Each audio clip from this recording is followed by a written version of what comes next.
Hey guys, welcome back to the channel. In today's video, I'm going to show you how to pay off your Lendio loan early. Paying off a loan early can reduce interest cost and free up cash flow. Here's how to do it in Lendio. First step, log into your Lendio dashboard using your email address and password, and then navigate to your active loan section. There, just select the loan that you want to close. Look for the option Pay Off Balance or Request Early Payoff.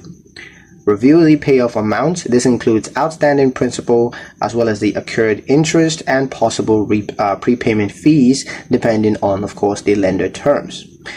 Now choose your payment method. It could be bank transfer, linked accounts, or other approved methods. And once that's done, submit the payoff request. Confirm via the on-screen prompt as well as any verification steps required.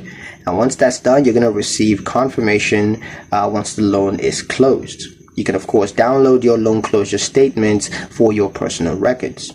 A quick tip is to check your loan agreement for prepayment penalties before paying off early. And that's pretty much it for the video, guys. Hope you liked it. Hope you found the information here useful enough. If you did, like, share, and subscribe for more helpful tutorials. Thank you guys for watching, and I'll see you in the next one.